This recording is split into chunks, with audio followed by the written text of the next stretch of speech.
Which Side Podcast is a proud member of the Which Side Media Collective. This week's episode is sponsored by you, the listener, and how you can help the podcast. Yeah, there's mainly two ways you can help the podcast. Pretty simple, actually. First way is if you're going to buy something from Amazon, click through our Amazon link over at whichsidepodcast.com. We'll also have a link in the show notes. Pretty much anything that you buy from Amazon, we get a kickback on if you use our link. It doesn't cost you anything extra. It actually takes money out of Amazon's pocket and gives it to us. So it's pretty cool. I know that you're all buying stuff for the holidays, so just use our link when you do it. And another way you can support the show is if you can't find that special thing for that special someone in your life and you want to help support the show, head over to whichsidecollective.org and view all this sweet fucking swag that we have to offer. All of it goes directly to supporting the collective and prisoner support on some of the items. We're offering free shipping to the domestic United States using code FUCKSHIPPING, or $5 off international shipping using the code FUCKBORDERS. Because seriously, fuck shipping and fuck borders. True that. So, Amazon, if you're using it, click through our link. Link's in the show notes. Or, if you want to buy something for me, I like stuff in the store, or you're looking for something for yourself, head over to whichsidecollective.org. Check out our store.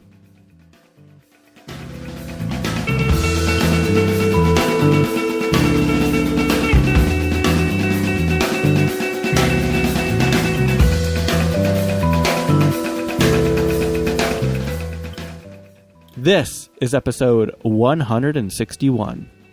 Yeah, we talk with Michael and Karen Budkie from Stop Animal Exploitation Now. These two are seriously fucking inspirational. They've been doing this forever. They finish each other's sentences. They're adorable together, and I have so much respect for them and admiration. You have to listen to this whole thing. You'll love every minute of it. But Jordan, what news and events do we have going on this week? Well, if you're listening to this on the day that it came out and you live in Salt Lake City, then join us for Prisoner Letter Writing Night. It'll be Monday at the Downtown Library. Starts at 7:30. If you're living in Denver, you can go the next day. They're having a Prisoner Letter Writing Night as well. Woohoo! So join the Denver ABC for their monthly Prisoner Letter Writing Night. If you don't live in those places, find your local prisoner support group, start your own, or just write a letter from your house. Super easy. Prisoners like them. They like them. So do it. Also, on December 17th, it is the International Day to End Violence Against Sex Workers. So look it up and see if there's anything going on in your local area and help end violence against sex workers. This week's listener shout-out comes from Charlotte Malrich. Charlotte, like usual, said that we could shout out whatever we want because Charlotte's awesome. You are awesome, Charlotte. So this week we're going to shout out the listener shout outs. We've improved the way that we can do these shout outs. You can now record your own shout outs, or we can say them for you like we're doing right now. And you also get some pretty cool Which Side swag, like a bandana. Handmade. So check it out. Go to whichsidepodcast.com, click on the donate tab. You can shout out what you want or have us shout out what you want. And get some pretty cool swag on the side. For the slingshot this week, on December 15th, 1999, LA Food Not Bombs organizer Dan DePasquio was arrested for sharing food. Fucking sharing food. It's crazy. And I apologize, Dan, if I pronounced your name wrong. But it's bullshit that you got arrested. Food Not Bombs is awesome. Do it in your local area if you can, and if not, look into starting it. It's an amazing thing. I was always surprised that the prosecutor and judge in my case both applauded me for my work with Food Not Bombs. Food Not Bombs. I don't think they really they didn't really get it. But there's nothing wrong with Food Not Bombs. There's nothing wrong with Food Not Bombs. It's just they didn't go the typical route. Yeah, that's true. If you like these little tidbits of history, I pulled them out of the Slingshot Personal Organizer. You can get one yourself at a local info shop or an online info shop like AK Press. I really hope you enjoy this episode. Which side are you on? Which side are you on? Which side are you on? Which side? Which side are you on? Which side are you on? Which side are you on? Which side are you on? Which side are you on?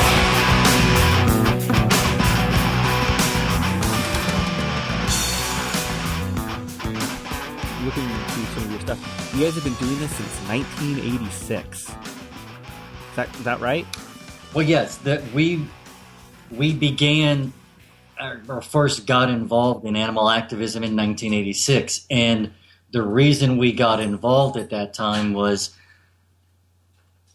that was when I graduated from the University of Cincinnati. I had just completed a degree in animal health technology, and for anyone that doesn't know what that is, that essentially makes you the veterinary equivalent, roughly, of a registered nurse. But at the university where I obtained that degree, the faculty and the teachers that I had were the same veterinarians that run the research facility for the University of Cincinnati. And all of the classes I had were in the medical sciences building where the animal research was being conducted. And all of the animals that they had us working with were obtained from the same animal dealers that supply the laboratory. If the students didn't take the opportunity to, say, for example, purchase the dogs and take them home at the end of the session, then they ended up going into experimentation. So was that the catalyst for both of you to really get involved in activism? I think it was in some ways, but then Karen was really more sensitive and attuned to animals from a much earlier age than I was.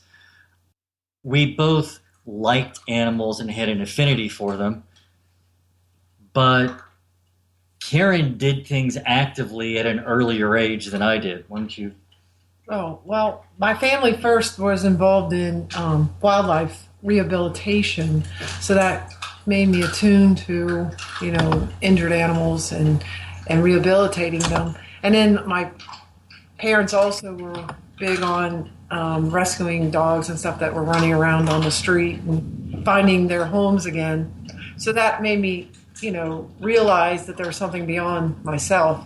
So then when I was in school, there was 2 guinea pigs that a teacher had for their twin daughters, and they ended up being allergic to them, so they wanted to find someone else to take them and make home. He couldn't find anyone, so he gave them to the biology teacher for a live dissection demonstration. I got there to school early that day. I happened to be in biology, but not the biology class she was going to do that in. And she was my homeroom teacher, and I learned what was going on with these guinea pigs, and essentially I rescued them, and that dissection did not happen. So I took them home on the bus. The city bus.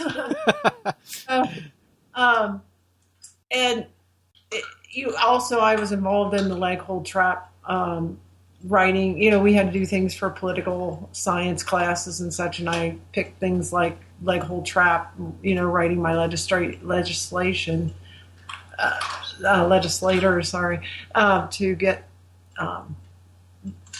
laws passed to ban them. So, but the thing is, I hadn't made that bridge to understanding, beyond like companion animals to the larger array of different animals and what's going on with them until Michael got involved there at the school. And then we from there jumped to getting involved with a local group that was here in the Cincinnati area. And one of the first things we did was they taught us about veganism. So we learned what we ate was causing just as much harm. So we ended up, becoming vegan. And then from there, they Michael had just graduated from the University of Cincinnati, and that had been a target of theirs at one point, this group, but they never knew quite what was going on or how to do it. So Michael and I, well, funny thing is, we happened to be out of town the week that they were going to talk about it. We had proposed it, and we said to them, well, if nobody can head it up, we'll do it. Well, of course, we come back. We were elected in absentia to take this thing, of course. Yeah, so you got to be careful what you volunteer for. But so what ended up happening was we targeted a researcher there at the University of Cincinnati, Tornheim. She was doing research on cats with crushing their skulls. She'd been doing it for over 10 years, had used over 1,000 cats, and spent over $1 million in federal tax money. This was back, now, that doesn't sound like a lot today, but this is back in 86, 87 time frame. That was a lot more money back then, $1 million.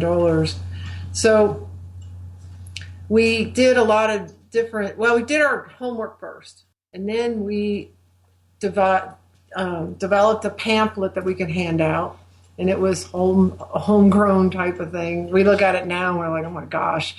But back then you didn't have the tools and different resources that you do now to make things look more professional. So we were doing things like getting different doctors to review her work and pull journal articles of things she had written and had them review that. And what we were getting back was this was something that had been done, and she was not doing nothing, reduplicating science that had been done back in the early 1900s. Yeah, it was the early 1900s. Her primary finding was that it was helpful to make sure head injury victims received extra oxygen.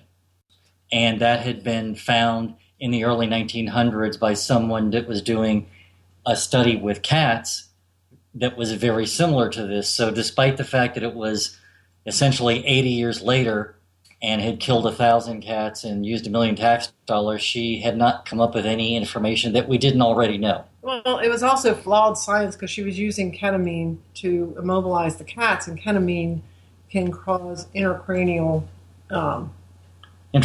pressure is increased by ketamine. So her science already, even with what she was doing, was flawed, let alone we don't believe that animals can give you the answers anyhow. So we ended up, this is the biggest thing I think, we kept them in the news. And then the second thing we did during their homecoming game, football homecoming game, we leafleted the crowd the whole time. And then we hired a plane to fly a banner over their stadium for about an hour saying that doctors... It towed a banner that said, "Doctors oppose cat torture in UC labs." And it was about a month after that the university announced that they were terminating the study. That's great. Yeah, so ended up that Michael ended up working for a number of different national organizations, wrote for different ones, their publications and such. But then I guess we wanted, a lot of different groups don't work on this as, I don't know, as seriously as we do. And also they don't we just wanted to concentrate on what we know and what we know we can make a difference in, because so I think one of the issues that some animal rights organizations have, or even local ones, that's true, the large ones or the local ones, they have issues and they're not as efficient as they could be or not as effective as they could be simply because they're trying to do too many different things. Mm-hmm. And I think as a part of that, they become too large, and you literally, I mean, we're aware of a number of situations where one part of a national organization literally didn't know what another part of that same organization was doing. Mm-hmm. Mm-hmm. And Or the local organization only does that Fur Free Friday protest, and the furrier knows they're only going to be there that day, and they hire an extra security guard, and that's about it. And it's business as usual for the other 364 days. And we know that to really be effective in these things, you have to be focused and you have to be consistent. And we've been, and this is a speciesist phrasing, but you'll understand the meaning of it. we've been called kind of a bulldog organization because once we get a hold of something, we don't let go. And it's that persistence we found that leads to the greatest amount of change. And one very good example of that is something from a couple of years ago. We've been working on pressuring Harvard University in terms of their primate research for a number of years. And then a number of instances kept coming out where they were having serious issues with negligence that was literally killing non-human primates. It got to the point where it was happening almost before the controversy from one news story would die down, another one would surface. And literally within a year's time, I believe it was, we generated 24 negative news stories about Harvard and their primate experimentation. And it was not long after that the director. Well, that's true. resigned. During that time, their interim director resigned and was replaced. And then after the end of that period, it was not very long after that literal tidal wave of negative media coverage, they announced that they were going to close down the New England Primate Research Center. Now, that doesn't mean that Harvard's not doing primate research. That just means this building out in Southborough that had 2,000 primates is no longer open. In fact, I just saw a newspaper article in the last couple of weeks that they're great literally thing. trying to decide what they're going to do with the building now. I mean, it's a great thing because that means 2,000 less cages. But I don't want to get Harvard off the hook that they're still doing plenty of research and they're still doing primate research. It's just they closed a huge facility as of there, and that is one of the 8 regional primate research centers across the U.S. There's 7 left. And that's why our motto right now is 1 down, 7 to go. And they are basically in our crosshairs. Every one of them. And in fact, it's interesting. Just recently, we saw an announcement that the Primate Research Center system as a whole is trying to hire a public relations firm, essentially, to repair their image. And the reason for that is, since the beginning of 2014, we've generated 32 news stories against the primate research centers and their negligence and animal abuse. And we posted a funny little meme type thing, a help wanted ad for them to help them out a little bit on our Facebook page the other day. Just letting them know that we know what they're doing. And kind of poke fun at them a little bit. But, I mean, are you going to do any pressure campaigns against like whatever firm that they do decide to hire? No, probably. I don't think we'll do anything as far as targeting that firm, because what we've found is really effective. These places hang themselves. Oh yes, Basically, all we have to do is dig their dirt up because they can't. Let's put it this way. There's no way you can ethically do animal research. For one, these animals want out. They're not sitting there waiting to be poked, stabbed, and whatever. They're trying to get out. So, and also I don't know who these people hire, but they got to be some of the most inept people because I mean, we literally see time after time when they send the cage to the cage washer, which is like a giant dishwasher sterilizing thing, they can't get all the animals out. And I mean, how hard is it to see that there's a rabbit still in one, or a marmoset, and the incidents of negligence that we see are so rampant and so similar. In many instances, it actually becomes difficult on our part. Because and a lot of people don't understand this, but we literally monitor every registered research facility in the United States. And there's over 1,000. And the patterns that we see is that, despite what the other side has to say,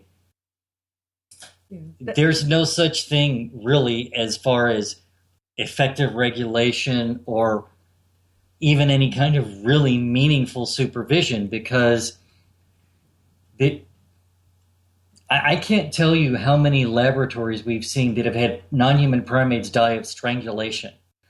I can't tell you how many laboratories we've seen that have had rats and mice die just simply because their staff couldn't be bothered to make sure they had food and water.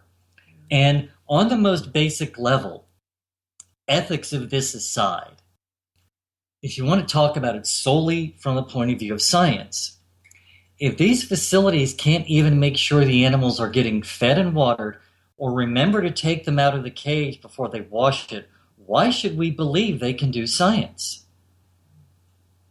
So our biggest thing is digging up this dirt on them and getting it out there. Because literally, we don't have to demonize them. They do it themselves. It's in some instances, we almost feel as though we're engaged in a battle of wits with unarmed opponents. Well, I mean, it's just that and that's what we're finding too. Recently, there's been some polls that have come out, either by Pew or Gallup, where they've done, and mainly I think it's been with U.S. citizens, but they found that the scale is tipped. The odds are on our side now. More Americans believe that it should not be happening. The animal research should not be happening. It's morally not acceptable.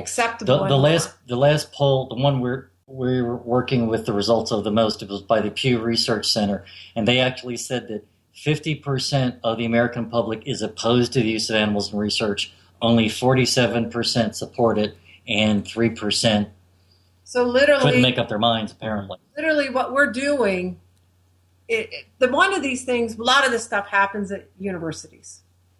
It's a lot well, let me correct something too. A lot of people think that it happens because we want a new shampoo or we want a new floor cleaner or nail polish or something. That's not really where most of the research is happening. If you want, well, a lot of it is in drug development, but I would classify a lot of it as just general knowledge. Literally, and so that's why a lot of it happens at universities. And literally, these universities, one of the things they value the most is their reputation. Because that helps them get grants. It keeps their alumni liking them. Because literally, with us exposing things, we've been contacted by alumni who said, I went there for 4 years. I didn't even know they had animal labs. They had no idea because they weren't in a major that put them, like Michael, in that building, or didn't have a friend that took that major that had to be in that building that knew about it. And that's why these places, it's really interesting. They're very proud of their stuff because when they try to make claims that, we're looking for these, cures or whatever for the next great ailment. But at the same time, they're very secretive about their animal research. And there's a darn good reason, because if people knew, just like they say slaughterhouses had glass walls, if these labs have glass walls or just any type of visibility, like advertisement or anything, people would be, like climbing the walls to get these animals out, because I don't think a lot of people understand that it's still going on or understand why it's still going on. A lot of it is what we've been told. It's not necessarily the money they attract from the grants. It's when they can parade their researchers around in front of their donors and alumni and attract that money. That's that secondary money. And so a lot of it happens, again, like for money, but a lot of it is they want the prestige of doing it. So what we're literally doing is poking holes in their reputation by exposing what they do. Because these places are, like we said, we're seeing more and more across the board that it's not isolated instances. The other side tries to discredit our work, and one of the things they say is that we try to take isolated incidences and make it sound like it's a blanket thing. Well, we're finding more and more. That's our dog shaking if you hear tags in the background. He's a night owl. So literally,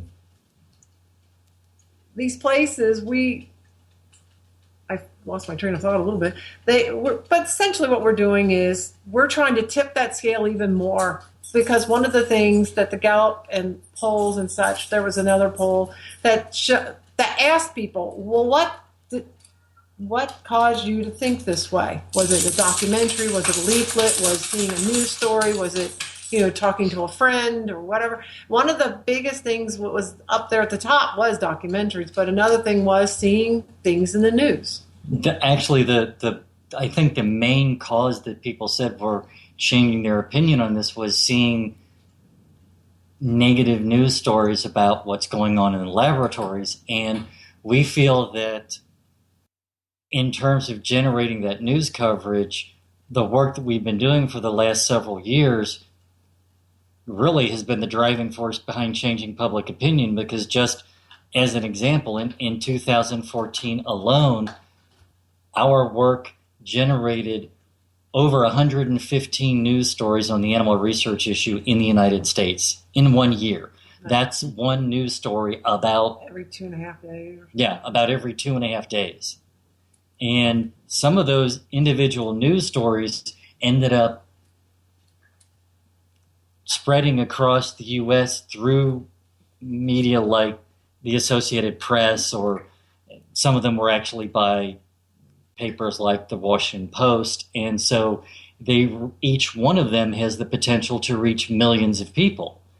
And so that is what we believe is changing public opinion.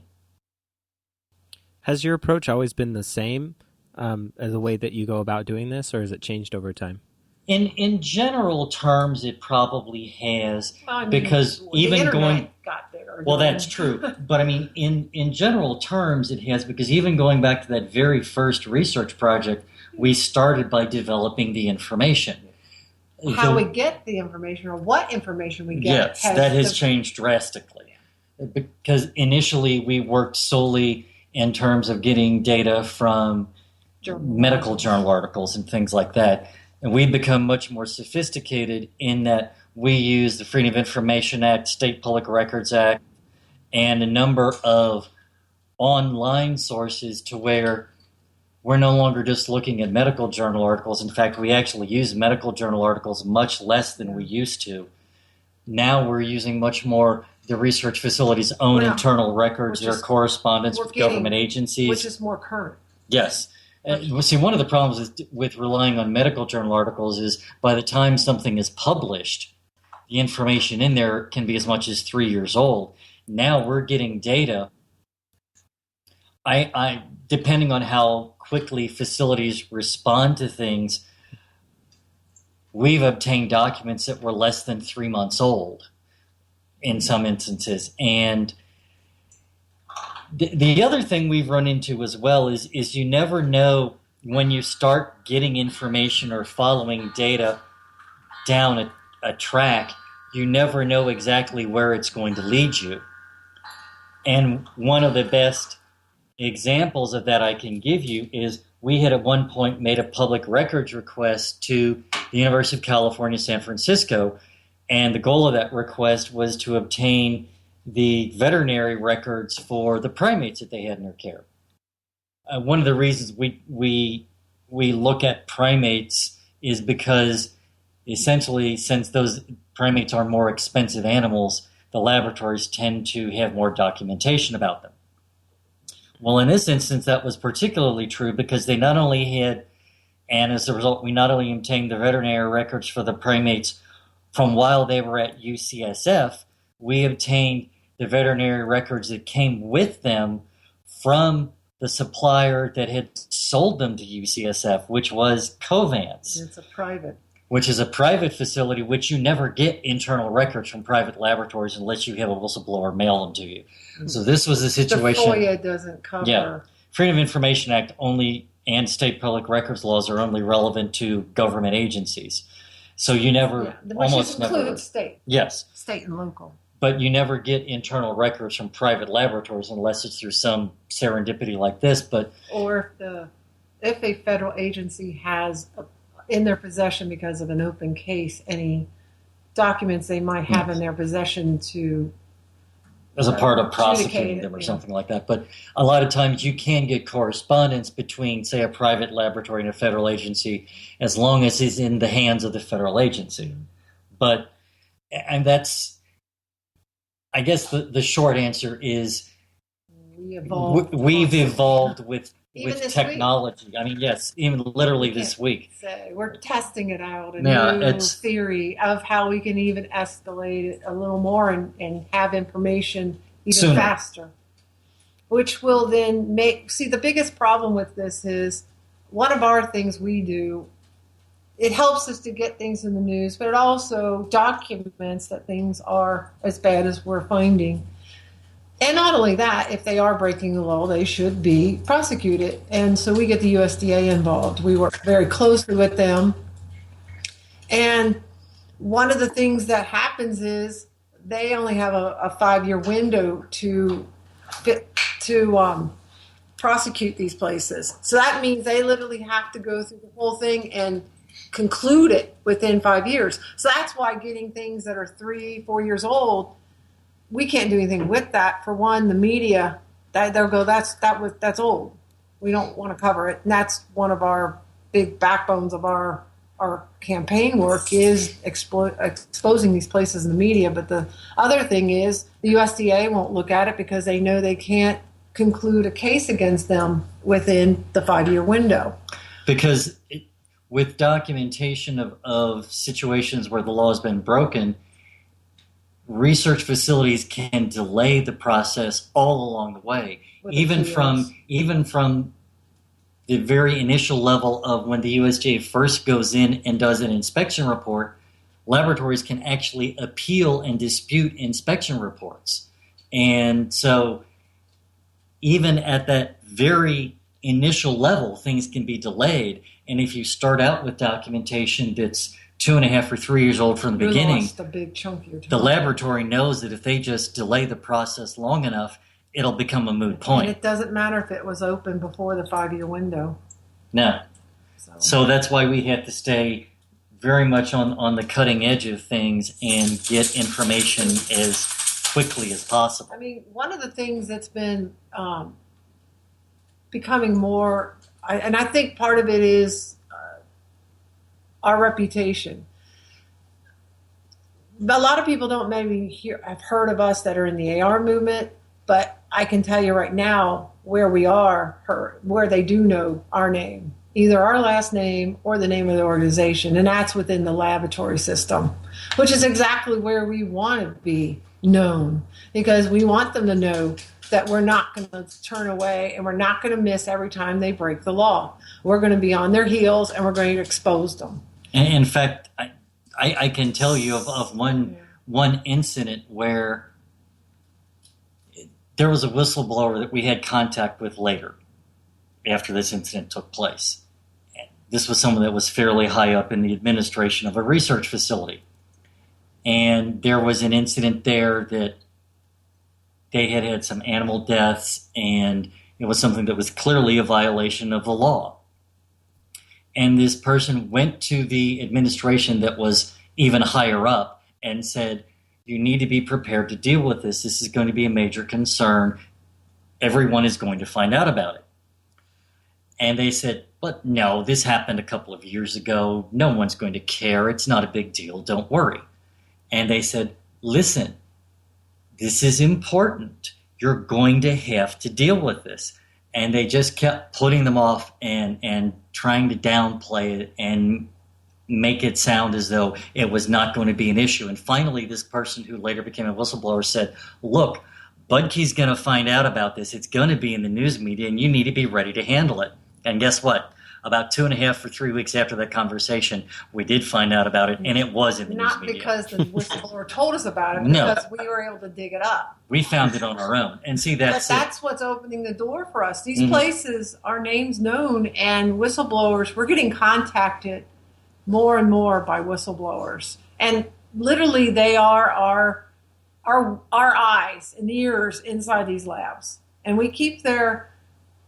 And I can never say that word. Anonymity. We protect their anonymity. And because, for one, we want reliable information, and we want them to keep coming back to us because literally it has made a difference. Because not only do we get information about what's going on that we might not have gotten, or we get it sooner, or we get protocols leaked to us that we might not have known about. We literally sometimes get in the mail anonymous mailings that say you need to get the records for this animal, and this animal, and they'll list their numbers. Or better yet, I remember at one point I had a phone call. Oh, that was from, good. From someone. I had a phone call from someone who is connected to a laboratory in Michigan, and they just said they had some information, and I think they were checking to make sure they had our address correct or something like that, because this was a while ago. I'm not certain we even had a website at that point. And so they checked the address, and they just let me know we would be receiving a package in the mail. Well, within a couple of weeks, we received a packing box full of documents from inside this facility, and it included everything from their hiring policies to, I think, their employee orientation program to some photographs, animal records. And that did directly result in that facility being prosecuted and fined by the USDA. I like it when they file the Freedom of Information Act for us. Yeah, that happened once too. We got a phone call from the. Well, no, we got a notification from a university saying that it was responding to our Freedom of Information, our document request. Yeah, they have to respond to it within a certain period of time. And the interesting thing was we hadn't filed the request, and they scanned it, and it was on our letterhead with somehow they had cut and paste, found his signature somewhere online, cut that in there, and made up a whole FOIA thing for us and filed it with the university. That was one of the most unnerving experiences I've ever had. I have to wow, admit. they're doing our work for us. But that's one of, right now, like we said, we're getting a lot more whistleblowers, and not only do they bring us individual instances, but they're also very helpful in giving us background information on the various labs they have worked at, because then we find out, not that there's like good ones, but who's the worst of the word, or the well, I mean, there are some laboratories out there, not many, mind you, but there are some that do at least follow the minimum standards as far as the Animal Welfare Act goes. Mm-hmm. And these are extremely minimal. It's hard to get dirt on these places. But also these different people are telling us about other documents, and that's how when you kind of chuckled when you said, have you evolved over time? And yes, because the whistleblowers tell us, well, you need to get this. Oh, well, this would facilitate looking through that if you had this document. And we're like, I didn't know that document existed. And so we're learning more and more what to ask for. And even the whistleblowers that we're dealing with are changing. At one point... Yeah, it was the cage cleaner. Yeah, at one point the whistleblowers we would hear from were, like Karen just said, the less professional staff that essentially they're there cleaning cages. And we've heard from... We even heard from a researcher once. Yes. He said, I don't agree. We will always disagree on that stance that if it should happen or not, animal research. But he says, we both agree that this place is a hellhole, and I'll give you information on them. Wow. Yeah. That must have been really bad for him to do that. Well, he was particularly irritated at this facility because burned him. Yeah. Yes, he got burned. Well, if you think about it, institutions that on a daily basis objectify animals and see them only as a means to an end are not too far away from doing the same thing to people. Companies do that all the time. They treat people, they want to make their bottom line bigger. They lay them off. That's the quickest way to make the bottom line bigger. And so they treat people the same way. Yes. And then what about, like he said, some place that has no problem with taking money to do heinous things to animals, sometimes for no reason at all. And that's why a lot of our whistleblowers, especially now, the higher up, the more management type whistleblowers we're getting now, because they're tired of saying, look, why are we doing this? And management's or administration saying to them, because we have the money and we're going to do it because we have to spend the money. And they're like, but you're not doing it for any reason. There's no, I mean. The classic story of this, back when I was first, actually when we were first getting involved in the movement, one of the people that I went and heard speak was someone he's been out of activism for a long time now. His name was Don Barnes, and he had been an animal researcher. And one of the things that he explained. His first experimentation is part of a movie. It's the older version, the not older the newer version. one. Yeah. It came back out in the late 80s called Project X.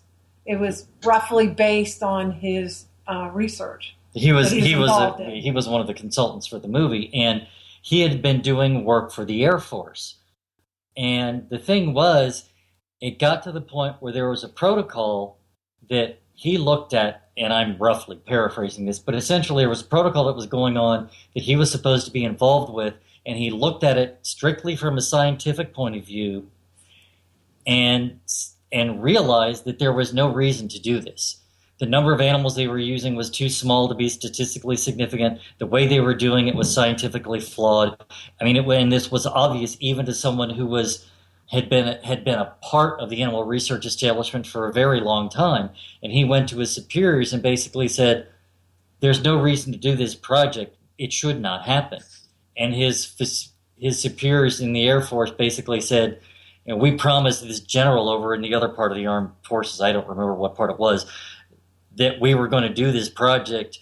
We were given the money to do it, so you're going to do it." And he refused. And as time went on, he ended up leaving the research field entirely and actually becoming a big spokesperson against it. One of the biggest spokespersons around back in the 80s and even into the 90s. People you heard speak. It's funny because I ran into him later. We were both at that point speaking at one of the National Animal Rights Conferences. And I went up to him and I said, "Do you remember speaking in Cincinnati a number of years ago?" And he said, "Well, yeah." I said, "Do you remember somebody in the back of the audience getting up and asking you some kind of technical questions?" And he thought for a minute. He said, "Well, yeah, I do. Now that you mention it." I looked up and I said, "That was me." And I mean, that's one of the things too with doing this kind of work. You never know who you're going to inspire or whose mind you're going to change or which newspaper article is going to end up reaching the right people. And one of the things, and going back to that very first campaign that we did against the University of Cincinnati, we were successful in closing down that specific research project, but we were informed a number of years later that we had caused such a controversy there that there was actually a meeting held by the administration of the university where they at least discussed the possibility of ending all animal research there. Now, I guess all that really tells me is you never really know for sure how much of an impact you're having. Well, the one time you were talking to one of the foyer offices at Air Force.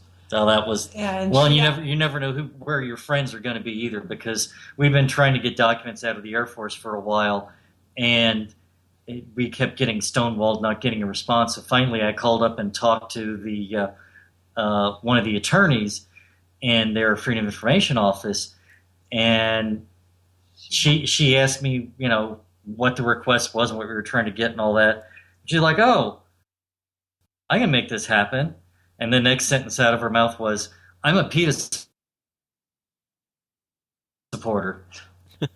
So you never know. You never know where your friends are going to be. I mean, honestly, we try to treat all of the people within the different government agencies as nicely as possible, especially the Public Records Office, the Freedom of Information offices. Well, not only do they have what we want, but I think they're used to being treated somewhat rudely. And as a result, when you treat them nicely, they return the favor. There have been times when I said, "Look, it would really be helpful to me if I could get these documents quickly." And they said, so I said, is there any way you could speed it up? And they were like, "Sure." And I had my records like 3 weeks or a month later. Wow. So It- yeah, I mean, I was going to So- ask about the record collection in general, getting records. Do you get stonewalled a lot, even from the universities? Not a lot. no, not really. But there was obviously, I don't. If any of your people that listen to this, I mean, there's a very staunch group out in the LA area called Pro-Test. It's from England, and there's several researchers that are quite vocal in it out there, and I'm assuming it came from them, that they wanted the university to not release public records. We filed a suit about, 4 or 5 years ago. It got mishandled and lumped in with some other people's requests and such, and we lost that one, which basically, being UCLA as part of the UC system, which is a state school, they're subject to releasing their public documents. They're considered a part of the state government, so basically. we filed a new lawsuit, I guess it'd be about 2 years ago, and just this year we won that one. And we haven't really even announced it publicly yet because we're working through their documents. In fact, I just filed a request 2 or 3 days ago for a new style of document, which we just kind of found out about. And that's one of those that's going to streamline it. And we're doing kind of a test case with them and 2 other branches, the University of California as well, and the Oregon Health Science University and the University of Washington, Seattle. Something we kind of developed recently, and like you said, we're testing the waters with these few universities. We do think it is going to expedite things to even we'll get information even quicker and be able to act upon it. But the thing is that UCLA was one of the holdouts. We were concerned that if they were capable of successfully withholding documents, that could trickle to other, because I know we were largely concerned that at the very least it would affect system. all of the other branches of the University of California system, and we really didn't want to allow that to happen. But then also, we know that those different people involved in that Pro-Test group has reached out to other universities to tell them how to handle us, handle AR people. And so we were concerned about other universities. There are a few others. We are prepared next year to sue them for documents. Part of there are 2 states that we've not been very successful in getting records in. Those are Louisiana and Texas. And in one instance in Texas, it's due to a variety, or should I say an exception in their public records law that's relevant to, I believe, medical records. And they try to claim that the animal records are medical records. And it appears that we're going to have to sue to get around that. But one of the other things that I really have to say is that, the only other I was going to add this. The only other thing, we do utilize some records, not just from the university, but from the NIH. And the NIH, it'll be just about 2 years ago, they actually came out with a statement condemning SAEN outright. Well, they were trying to discredit our work and saying that what we were using was closed cases, that it was old news. They had deemed it okayed and closed. Well, the problem is this was all stuff in the NIH file folders or file cabinet. That stuff had not been seen, and that's just the NIH, the National Institutes of Health, is the ones that fund a lot of the research, a good portion of what happens in the U.S. Well, they have no regulatory enforcement. They have only a policy. And as a result, they have their Office of Laboratory Animal Welfare that enforces that policy, but they never really punish anyone because they don't have the authority to do so. So literally, this is why we've been successful in having over 30 labs prosecuted in the last 2 years, we're literally walking that information from the NIH filing cabinet over to the USDA and filing official complaints and getting the USDA in there and investigating when we see violations of the Animal Welfare Act and getting these labs cited and fined. Now, I know that doesn't necessarily stop it, but every time we file something or the USDA does any type of ruling, we get it in the news again. And remember that thing I told you about tarnishing their reputations? That's our specialty. There's an email list I'm on, and we had just gotten a news story I believe it was in Wisconsin, and one of the members of the email list came on and said, "Wow, that's great. Anything that besmirches the reputation of a university," and I commented on that. I said, "Besmirching the reputation of university laboratories is our specialty. That's what we do." So, I mean, we do get some opposition. I mean, they weren't successful. I mean, literally about a year ago, they actually had a webinar on. Well, when Karen says they, she means sorry, it was this webinar was sponsored by the National Association for Biomedical Research, and they had people speaking during part of it because it's posted online. I listened to it from the NIH and the director of the USDA's Eastern Region of Animal Care, and I was going along listening to this whole thing, and a lot of it was about how to make your documents FOIA ready. Which in common parlance is basically how to prepare them for the fact that we're going to look at them. That SAEN is going to look at these documents. And the thing that came on, or that was, I think, the most crucial part of this whole thing was when the director of the USDA's Eastern Region came on, and she said, literally, if we get these complaints and they are based on issues where animals are experiencing pain, they're being injured, or they're being killed, we are going to prosecute you. Which is not what they wanted to hear. That's not at all. And the comments and the responses that you saw from that were just as though these laboratories were in shock. But if you look at it from a legal point of view, the USDA doesn't really have much of a choice, because the laboratories have said in writing, we did this. And they've said in writing that we're reporting this because it violates the Public Health Service policy on animal care and use. At the NIH. Well, the thing is, as long as you're talking about regulated species, which is everything that is a warm-blooded animal, the species we mainly think about as being in laboratories, except rats, mice, birds, amphibians, and cold-blooded animals. But dogs, cats, primates, rabbits, guinea pigs, hamsters, cats, pigs, sheep, they're all regulated. As long as it's not a food. That's true. Animals that are used in agriculturally oriented research are excluded as well. But as long as these incidents don't fall into those categories, the NIH's policy is virtually identical to the Animal Welfare Act, so you can't violate one and not violate the other.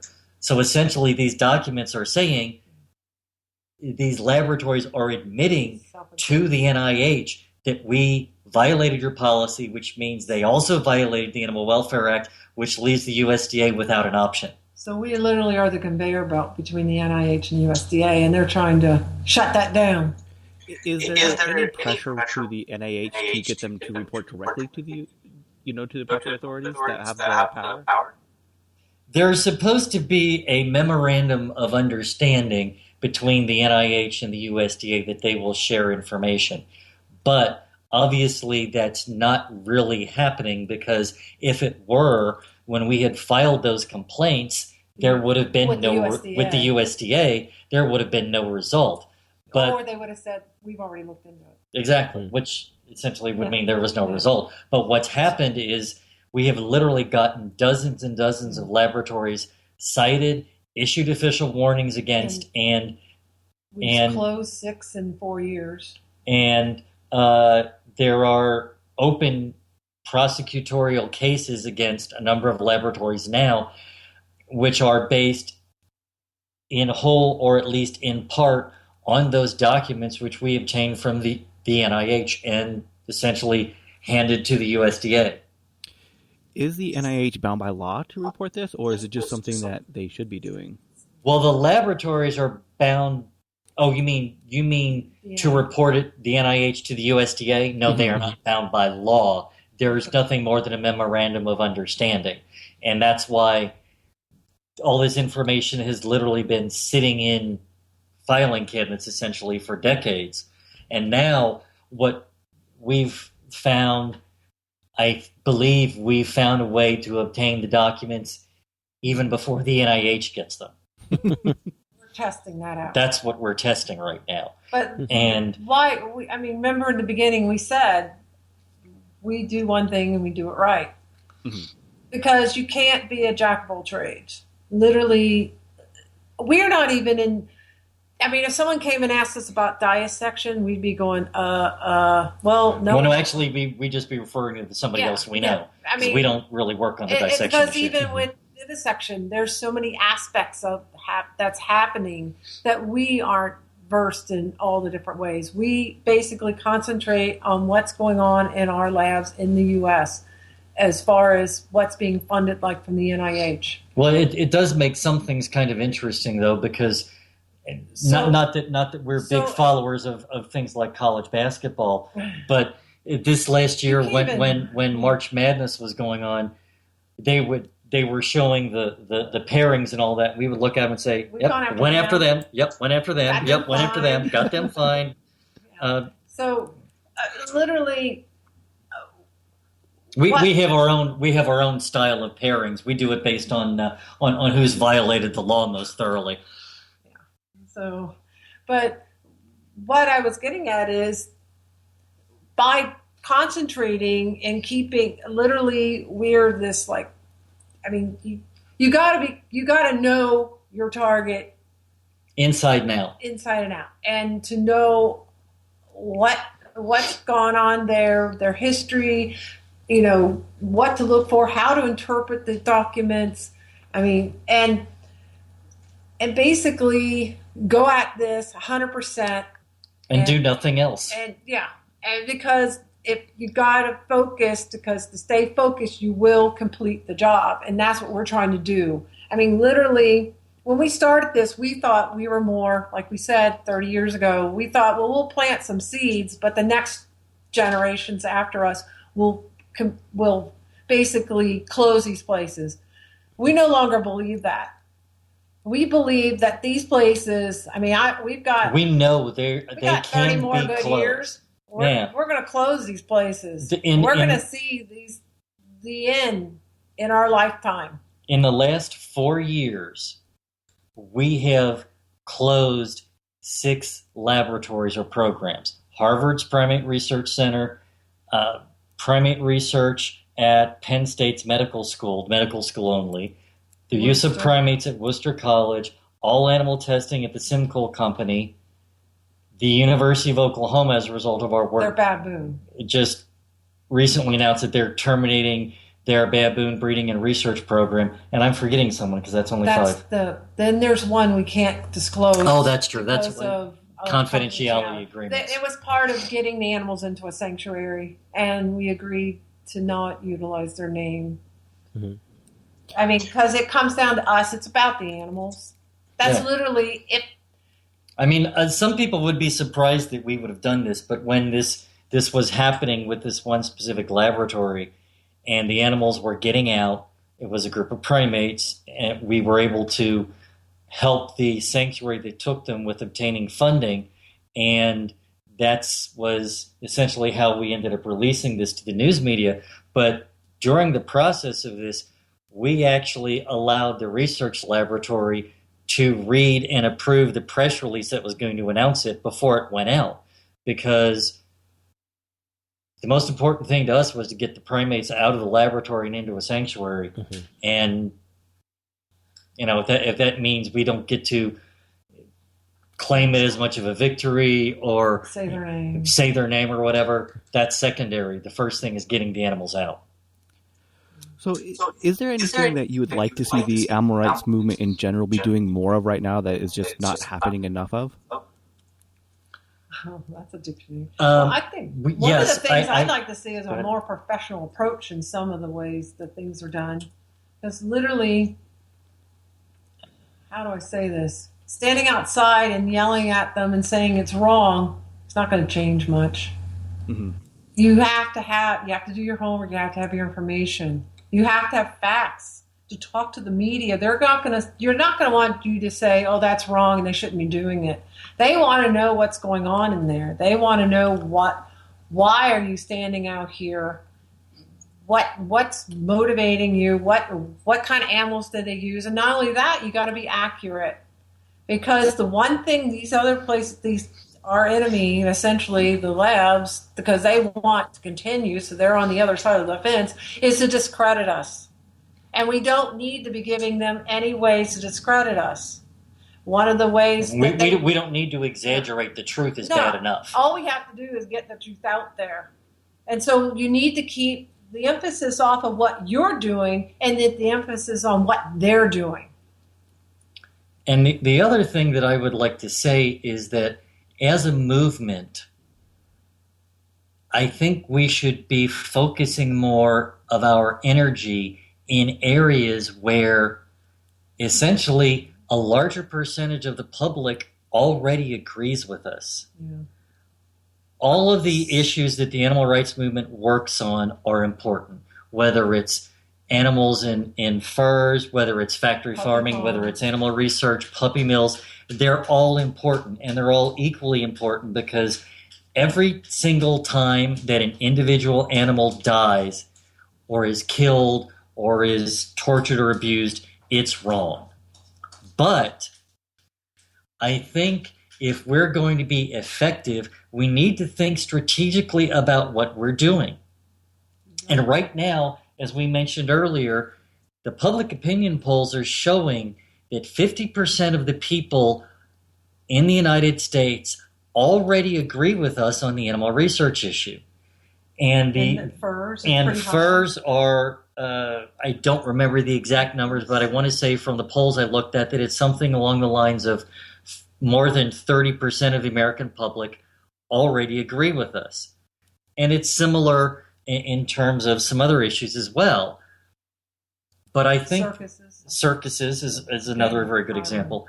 But I think the animal rights movement is putting an inordinate amount or an inordinate percentage of our resources and energy into issues connected to factory farming and veganism, which is an area where, even though it is important, and again, remember, Karen and I have been vegan since 1986. There is a much smaller percentage of people in the United States that have been willing to make the change in terms of being vegan or vegetarian than already agree with us in terms of the animal research issue or the fur issue, just as examples. And so what we're doing is, I think we may be fighting the wrong battle first, or we're putting too much of our resources into one area. A general would not try to go for the biggest mountain to win. They would go for the little mountains around it first. Mm-hmm. And I think that's what we should be doing, because I'll be very blunt with you. If someone had told me 5 years ago that in the next few years we were going to see Harvard's Primate Research Center, SimCool, Worcester College, and the other ones that we've been involved in all have all of those things change in the next 4 or 5 years, I would have thought they were crazy. 5 or 6 years ago, I would not have believed that I was going to see the termination of University of Oklahoma's baboon research program, or even the idea that Harvard's Primate Research Center would close. A facility that large, at that prestigious of an institution, would have seemed untouchable to me. But clearly that's not the case. And in addition to the fact that the public agrees with us so much more on this issue, the reality is too, is that technology and science are changing so quickly now. We have 3D bioprinting coming on the horizon where they're literally doing things like manufacturing organs. We have organ-on-a-chip technology coming out where they can essentially produce microscopically small versions of human organs, and they're now also doing things where they're connecting those organ-on-a-chip things to where they have something that kind of resembles a human body on a chip. And those are the things that, when you read the news coverage of these developments, the most common phrase in all of those articles is that this will eliminate the need for animals in research. And it seems to me that we should be putting our resources and our energy into areas where we have a better chance of succeeding. And just for people who aren't really aware, could you kind of explain like the basics of why animal research shouldn't exist? And I know that kind of sounds like... I understand. Well, animal research shouldn't exist for two different sets of reasons. Firstly and foremostly, the basic idea of animal research essentially turns animals that are just as sentient and aware of the environment and each other and feel pain and emotions as we do. It essentially treats them as inanimate objects. It treats them as tools that can be taken apart and thrown away. And so the first reason that animal research shouldn't happen is it is essentially totally unethical. And there's no way to get around that. Second, and just as equally important, animals are not just human beings in little fur coats. And as a result, their anatomy, their physiology, and even their genetics are very different from ours. One of the things that we've Or just sticking them in a cage. Yes. Just keeping an animal in the laboratory environment changes them physiologically because it causes a high amount of stress. And one of the things that, just in one area, one of the things that has the most negative impact on the immune system is stress. But even past that, there's research coming out now where it talks about the biome in animals. And what the biome is, it's the internal environment that talks about the native flora bacteria within the body. And the research is showing that even when you take exactly the same strain of a rodent species, a rat or a mouse, but that you get two different groups that are obtained from two different suppliers, and as a result, even though they're the same species, the same strain, genetically identical. Or age or... Yes, they can be identical in every other way. Because they come from different suppliers, their biome, essentially their normal flora bacteria within their body is different. As a result, they respond to things differently. And the most basic tenet of all science is that science should be reproducible. You should be able to perform a study in one institution and then go to a different institution, get the same animal, perform the same study, and get the same results. And the bottom line is you simply can't do that. And so if you can't even get consistency within the same species, how can you then hope to generalize from a different species to the human species? The only area of science, and this is where many of the quote-unquote cures came from initially, that where this worked was when you were talking about what are zoonotic diseases. And zoonotic diseases, by definition, cross species lines and function in roughly the same way. Things like tuberculosis, for example. Mm-hmm. That is a disease that many different species can get, and it functions very similarly.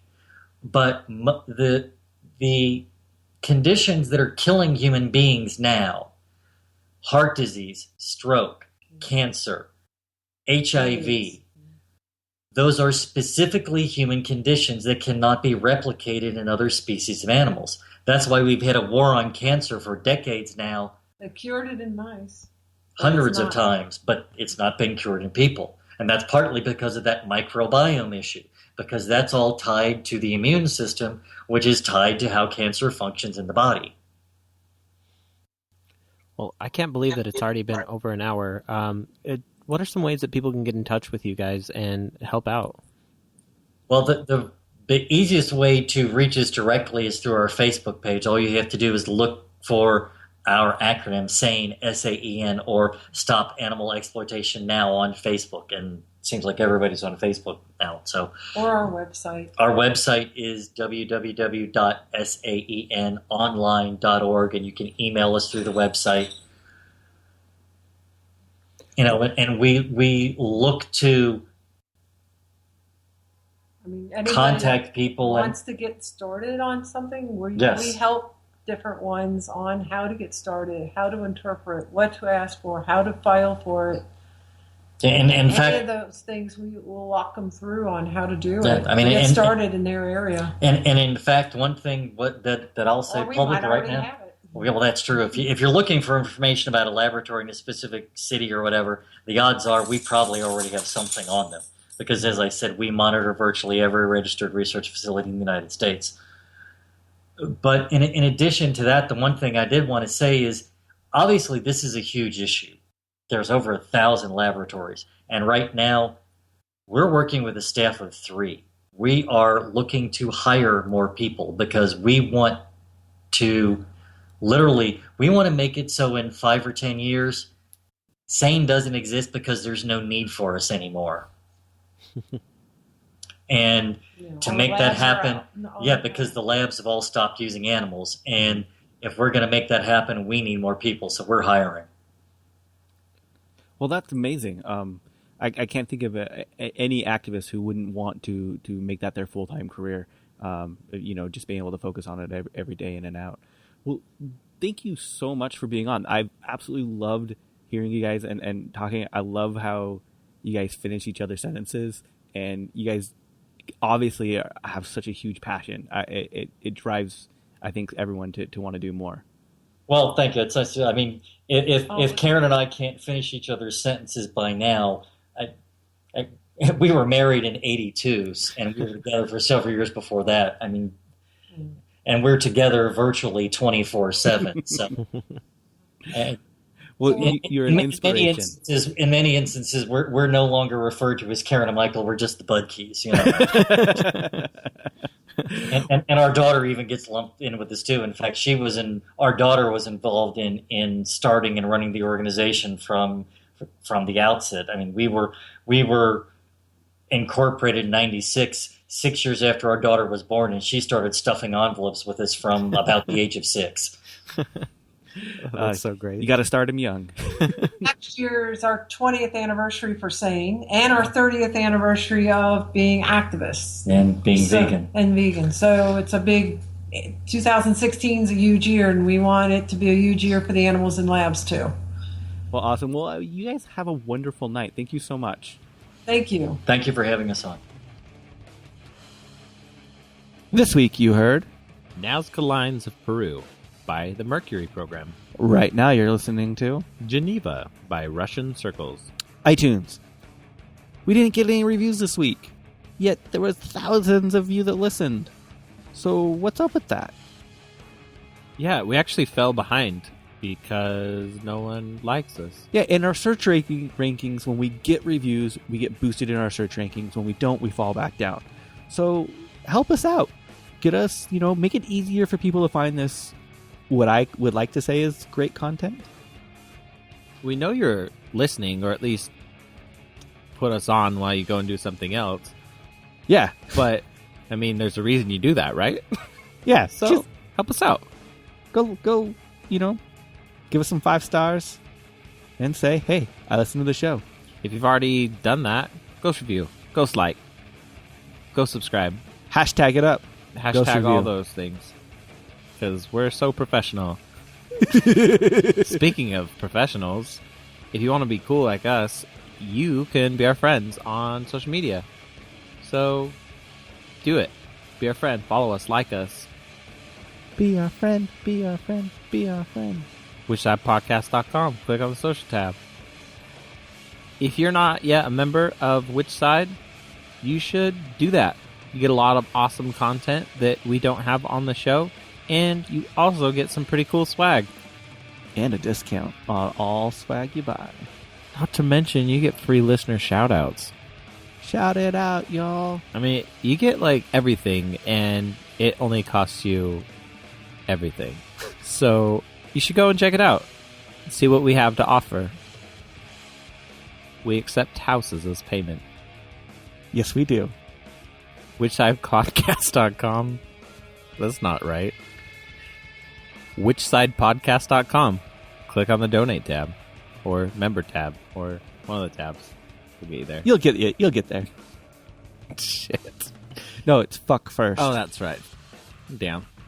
Which Side Podcast is hosted and produced by Jordan Halliday and Jeremy Parkin of the Which Side Media Collective, with web design by Jordan Halliday and sound design by Jeremy Parkin. Booking by Mari Halliday. Theme music by Commandantes. Go to whichsidecollective.org to check out the other shows in the collective. As always, fuck shit damn.